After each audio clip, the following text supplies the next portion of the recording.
Well, good morning, everybody. This is Let's Make It Happen this morning with Jim Barker. We got Jim Barker going to join me this morning. Jim is the VP of Marketing with Tucker Power Sports. And if you're not familiar with Tucker Power Sports, you're probably new to this industry. So I am trying to get my lighting situated. We're in the Choice Hotel Studios in where the heck am I? I don't even know. Dayton, Ohio. So this morning, I got to talk, or not this morning, but I got to talk with Jim here last couple days anyways. So we talked about what lessons we want to bring from the racetrack to you guys through this show. And we got to talking about a new experience for Jim being the Supercross, and how they have made that customer experience, flawless. They've made it great things.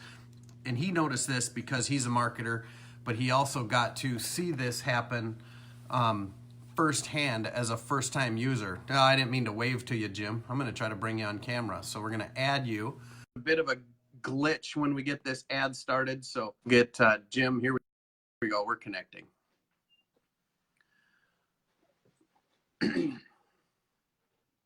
I see a dark screen, Jim. Can you hear me? There we go. Now we can hear you. Now we can see you. There we go. We're all in. Can you shut that light off, please? So welcome to the show, Jim. This is your first time. Thank you. I'm excited. And as you can see, I moved the lamp here, and it's not awesome. So we're just going to shut that off. That's not even any better at all. Love going live, people. So I was telling Jim this morning I forgot my tripod at home. Just a what a deal. So anyway, we're here to talk about the customer experience. And I was saying, you're new to the motorcycle industry, kind of, but your first time at a Supercross was recently, right? Yeah, it's. Am I wrong in that? No, I've been to a couple. I didn't go to a whole lot growing up or anything, but over the last, I guess I've been to 3 now. All of them have been here in the Dallas area, so a lot of fun. It was the experience, as we were talking about last week. The experience was unique, and I really appreciated the amount of attention that went into planning an event like that, coordinating it, and just everything from, like we talked about, just totally redoing a stadium with AT&T Stadium to equip it for such an event. So pretty cool experience. So that's what we kind of talked about and thought, you know what, let's make that our topic this week. So last week, I don't know if you watched the show or got to or not. I know life's a little bit busy because you're a new guy there. Congratulations on that role, by the way. Thank you. Thank you. But last week, Joe and I had talked about the little things that shops maybe are or aren't doing or could be doing better. That's normally what we try to do. You've seen the show, so that's what we're trying to do is figure out how to help everybody else in any way that we can, right? So we talked about some of the behind the scenes stuff that shops could be doing better, fine-tuning their processes and so forth, which would actually lead us right into what you and I want to talk about this morning, and that's being the customer experience, right? Right. So I've been using lessons learned at the racetrack for my last, like 7 or 8 weeks now doing this show. And I kind of get a unique perspective on this one because most people know me as a dirt bike racer, but a lot of people may not know that actually for 14 years, I owned and operated a motocross track. And it wasn't the Sunday morning track or the Sunday track where, you'd show up and there'd just be races going on throughout the whole day. So I can tell you a little bit about what we did. I don't know if you knew this, Jim, but we leased the local fairgrounds for 7 years. Then we built a facility that we ran races on for 7 years. But our big thing that we were known for was, we did the Friday night thing. That became huge, but we would travel. So if your county fair in your town came or called us and said, hey, we want to do this for our grandstand event, we were the people that went in there. We got there 5 to 6 in the morning and started with flat ground. I mean, we had a clear canvas every single week at every single event. We'd get there that morning, we'd build the track. That night we would hold the event, and when it was done, we would clean up our mess and go home. So we were doing exactly that. We were trying to create the ultimate customer experience. In that case, the customer is the fans, the people who come into the event. And it was really cool for me to hear you mention that all the things that you noticed at the Supercross. So I wanted you to bring that up and then absolutely. talk a little bit about that. And then we can maybe grab a lesson or two out of there for what guys can do at their shops to maybe make that customer experience a little better. Yeah, and I think a lot of people, we oftentimes want to overcomplicate things when it's really a simple thing. So like my experience at Supercross was, it was different. Most people who know me know I'm a diehard Cowboys fan. So it was in Cowboy Stadium, and I've been to a few of the games. This experience was different, and in a couple of ways. One was, I felt like there was a lot of accommodation there, and so the crowd may not have been kind of quite as crazy as a Sunday crowd for a Cowboys game, but there was a lot of facilitation with the people. So and I think about customer experience, it really goes back to a couple of key things that we learned growing up, and somehow, some way, we get in this whole busy business world and forget the basics. But a couple of quick things is, one, treat others how you want to be treated. And so my experience there was really accommodating. So I was walking around, you'd find people that were working that would help you out and say, hey, where are you trying to go? And they'd try to facilitate and get you to the right place. There was where the food was located. We went and asked someone about food, and they basically almost walked us around to, and we've been in that environment where we've gone to we've been in both environments. We've gone to a big box retailer that the experience is not that great. You don't feel like anyone wants to help you. And then we've been to some of those, and I use Best Buy as an example, or Apple, or two that are really accommodating and get you where you want to go.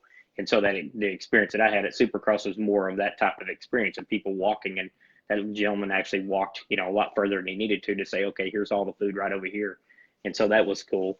The second thing I think that a lot of people, we tend to overlook sometimes, is just and it kind of goes hand in hand with how you want to, treat others, how you want to be treated. But the second thing is really just being polite. And so I think a lot of times we overlook the value of a, good morning when someone walks through the door, or a thank you, or my pleasure. I'm a big Chick-fil-A guy. I'm not too big on fast food in general, but I like Chick-fil-A for a couple of reasons. One is it's got grilled chicken. The second is that the experience is really good. I pull up and there's normally people out on the curb ready to serve me. They take my card. They ask if I want a receipt, and I say no, and they say, okay, just pull on up to the window. And when I pull up to the window, they have my food ready. They hand it over to me, and they say, it's our pleasure to serve you. And so it's just little things that I think stick with us, either consciously or subconsciously, that those little things make a big difference. So it's funny. So a couple things I think of as you're talking about that. People come outside and serve you in Minnesota? No. That doesn't happen. Hey, I noticed it was like -20 there yesterday. For what it's worth, it's 21 here this morning, and it feels like 9 degrees, and that's ridiculously cold for us. So they didn't shut down schools, but they almost did. They almost canceled schools for that? No, but if there was any precipitation, they would have. Oh, that's crazy. So keep into perspective the fact that it's 41 degrees warmer there. There we go. Then just, use that to go, well, that's not so bad. Yeah. Yeah. So one of the things you talked about was how they just catered to you. They grabbed, they took you over to the food court and showed you where that stuff is. When I worked at the Chevy dealer, we had to go through, it was Disney training. It was something I'm sure that Chevrolet had set up with Disney. So I did, you watch all those things. I'm sure it was a requirement. I know I did it because I wanted to learn it, but that was one of the things is, you want to create that Disney experience even in your shop. So even, like if I come down to the Tucker warehouse, one thing that you do, you make sure I know where the basics are, right? Right. So when people would come into the dealership, I would, they'd say, hey, where's parts? Well, I could easily point and walk them back there, but I'm gonna, just say, hey, come on, I'll show you where it's at. And then when I would do that, I'd be like, what's your name? Oh, hey, Jim, nice to meet you. I'm Craig. So you're going to get that opportunity to get to know the customer a little bit. Now they got your face in their mind. Because what That's if they right. get to that parts counter, or they're at the shop and they're wanting to fix an old motorcycle or whatever. Well, now they decide, maybe I need to look at a new one. Who are they going to come and see? Probably you would probably come and see me because I just walked you back there and cared enough to get to know your name, right? So Exactly. that's also an opportunity for a sales guy to maybe pick up another customer. Yep. And if you think about it, in a lot of cases, if you just think about the term customer experience, it's really putting ourselves in the mind of the customer. In a lot of cases, if I walk in, so I've got a dirt bike. I've had it for about 6 months. I didn't grow up on dirt bikes. I grew up on ATVs, and I've rode street bikes for 20 years or so. But I've got my first dirt bike and had it for 6 months. It's intimidating to me to go in and talk in a lot of cases Absolutely. to people about, they start talking in lingo that I don't even understand. And so it's those people that make me feel really comfortable that can get to where my headspace is to go, okay, this guy just started riding dirt bikes, so I need to kind of communicate on his level of technical expertise to talk him through, and then relate in a lot of cases it over to street bikes. And then as they start using analogies to relate to street bikes, then I feel more comfortable. But I think that's something that a lot of cases people, we tend to get into our own mode, and we all do it. I do it too. So in some cases we get into this technical mode of things that we know. And when you have guests in, you don't think about, the basics of, like you said, when you come visit us, you need to know where the kitchen is. You need to know where the restrooms are. You need to know the basics. And at some point, we overlook some of those things because we get just so busy, and we need to stop and go, okay, time out. Craig's here. He hadn't been here in a while. We actually redid our kitchen and our restroom area, so I need to kind of educate him on where this is. And it's just taking a little bit of time to accommodate that customer experience so that they do feel that there's some degree of trust and that you're thinking about me through that experience. Right. And something that, some people they're not real comfortable at that, and I That's don't right. know what it is. If they, sometimes we hate to say that, it's just not my job. I'm just going to send them back to parts. But there's a certain, what's the word I'm looking for? You please yourself in doing it. So if I take the time to talk to you and now you feel better, and I know that you feel better about, our experience, that's my reward. It's self-rewarding, right? That's right. I had a word for that earlier, but now I'm live on Facebook and don't know what the heck that word was. Yeah. But you know what I mean? It's self-rewarding. It's not something that you're doing. Once you become genuine at it, people know that you Yep. really just want to help them. And that's really what you want to do, right? That's right. So that creates a good customer experience. I can tell you the first thing, and reviews go a long ways. And I've never been a real big review guy, giving reviews, posting reviews. I've been changing that. So if I have a positive experience, I want to share that with people, right? So if I go somewhere, like I'm just going to use this hotel as an example. I think I said where I was at. I'm not going to say it again because the review goes downhill from here. We walked in, and last night we get here and it's late. We drove from Minnesota. I don't know how many hours we were in the car, but we got 800 miles on anyways.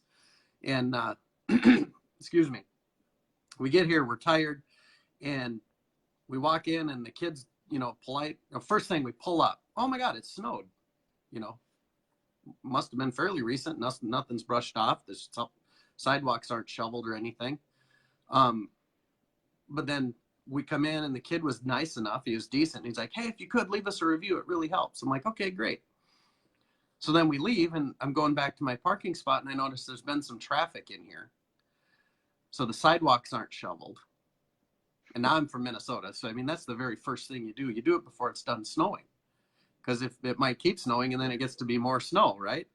So I'm like, well, that's odd. But, we're not in Minnesota. So I come into the room. We get our stuff in. Like, I got to go grab a bottle of water. He said vending was down here. So I run down there. Vending machine's completely empty. So I'm like, that's awesome. So I go up to the front desk and I'm like, hey, is there another vending machine? You know, that one looks like it's completely empty. Yeah, they don't fill it till Monday. But I can get you a bottle of water. So let me do that. Okay, perfect. Good enough, right? He just overcame that one. So that's no big deal. This morning I get up at 6 o'clock. I'm going to go run on the treadmill. I go into the fitness room, turn on the treadmill. It will go 0.5 miles an hour as long as I want it to. Oh, wow. It's hard So to get there's a steps bicycle going there. half a What's mile that? an hour. I said it's hard to get steps going half a mile an hour. So there's a bicycle next to it. So I get on the bicycle. The buttons look like they're about smashed out of it. They don't, I mean, I can't, I mean, that's broke too. Like, all right, well, at least I woke up early. So I got some Yeah. other stuff done, but not the best customer experience. Yeah, and I'm and not you going actually, to review this, by the way. yeah, yeah, and I was gonna say, and it's actually, they say it's 3 times harder to get a good review than a bad review because we tend to really remember those experiences because they interrupt our flow of the day. And Yep. so it's that whole little things make a big difference. Once there's just, it's coming in last night, the guy overcame the challenge of getting you water. Now this morning, you go down, it's like, okay, I can't go but half a mile an hour. So it's kind of like, okay, that interrupted my day. You go somewhere else and it's those little things over time, and you finally just get to a place where you go, man, I'm never staying here again. Which is too bad. And we Yeah, don't want those experiences at dealerships or at that's any right. business you guys have. So when when I had the track, we always made sure we had enough people where we could, and those people would move. So on a Friday night, it was nothing for us to give 1,000 wristbands out on a Friday night. Now in Brainerd, Minnesota, that's a big deal. Yeah, So it's a people would big come deal up and anywhere. yeah, we'd have 2 gates, and we had it narrowed. We had it, I think there was 6 people at the most point, 2 collecting money, or it was 2 collecting signatures in each line and then 1 collecting money, because collecting money is the easy part. It's passing that waiver through the car that takes time. So we figured out quickly how to make that a painless experience. So I mean, there wasn't, the first night we opened up, there was a line of traffic going out the drive, down the road, and out onto the highway, and it was just terrible. But we very quickly corrected that. At a certain point, a couple of those girls would leave the gate and they'd come to registration, and they would, help registration go smoothly. And we had all these little things that we practiced, and it was always make this a good experience, make it as smooth as possible. Because one thing I learned young, my dad always said, I am not going to go stand in line at Kmart to spend money. Right? Because I mean, Yep. time is worth money, and he didn't want to stand in line for 40 minutes or half an hour or 20 minutes. It seemed like all day to him, to save I a can dollar. relate. So I can relate.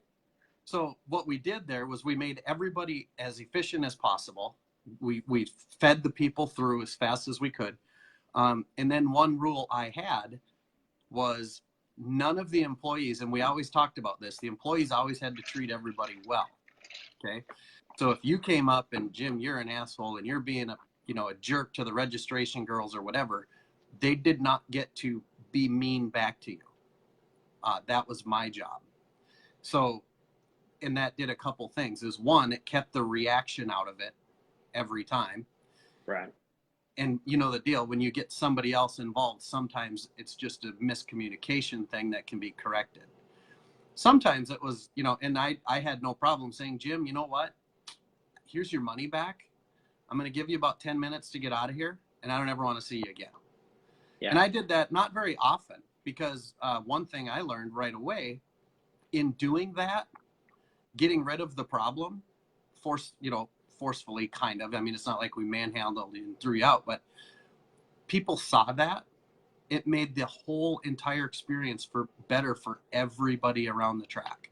Yeah, absolutely. Which was cool. And it's okay in my opinion, it's okay for a dealership to say, you know what? Can't deal with you here. Because you know what? You're going to go bitch at your buddies, and they're going to go, good for them. I'm going in there. Yeah. Usually. Exactly.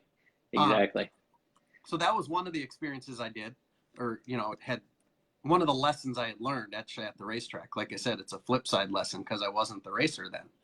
Um, you've had these experiences. You talk about the Supercross. You're a huge football fan. Yep. What do they do to accommodate the same thing? I've actually had good experiences and bad experiences. A lot of it is it really comes back to, in a lot of cases, Craig, the people. You know, it's the it you can't, and so I just relate back to Supercross and a Cowboys game, both in AT&T Stadium, just ridiculous stadium. So the accommodations and everything are already there. It really comes down to the people aspect of how we're treated through the experience. And so I've dealt with scenarios that were very much like your experience at your hotel. You know, there's little things that's like, come on, 3 or 4 things, and it's finally like enough already. And then I've also dealt with it where it's been, and unfortunately for us, is in a lot of cases, we look at it almost like an easy button. We just want the experience to be really fluid. We're not Yep. expecting someone to roll out the red carpet and say, "Oh, Mr. Barker, I'm so glad you're here. Come on in." We're just looking for, I want the experience to be seamless. I don't want to I already know I'm going to show up and pay $12 for a beer. You know, it's like, I Yeah. know when I'm going, I'm going to do that. So that's not like anyone can overcome that. Now, if they gave me a beer, that'd be cool. But the reality is, all I'm really looking for is a seamless process. I don't Right. want, like you said, your dad at Kmart, I don't want to stand in line for 20 minutes to pay $12 for a beer. I just don't want to do it. And so, unfortunately, I've had that experience too, and it's not fun. And then you look around and you think, man, with all of the opportunities they have here for staffing people, and they don't have everything even open, then that it creates some animosity. And I just think, you know what? I can sit in my backyard at home and open my own beer. It cost me a couple of bucks instead of 12, and watch it on the Right. big screen. It's a lot more comfortable. And so Yep. we tend to go that route. There's a book that I read about 2 months ago called The Effortless Experience. And the guys that wrote it based upon the premise of quit trying to over delight a customer and just map out your process to make it really simple for them. So what they talked about was, everyone tries to roll out the red car. Everyone wants to be Ritz Carlton. And the reality is, you don't have to be Ritz Carlton. You just need to make your process seamless with no interference. It's kind of like you at the hotel. All you really Yep. want is to show up to the vending machine and get what you need. You're not expecting that they've got, ribeyes waiting for you when you get there. You just want to get what you need out of the vending machine. When you go down to work out, you just want them to work. It doesn't matter if they're $5,000 machines or not. You just want to be able to get on it and run for a little bit. You don't want it to go half Right. a mile an hour. So it's not like you have huge expectations. In a lot of cases, it's that process of, someone walking through the front door. As a retailer, I think about someone walking through the front door, and the first thing is just greet them. And secondly, it's like you said, if I came in, needing something for my dirt bike, walk me through the experience and make it simple for me. So you point me in a direction, and all of a sudden I'm trying to get back there, and I figure out, okay, I'm lost, or who was I looking for? Was I supposed to ask for someone?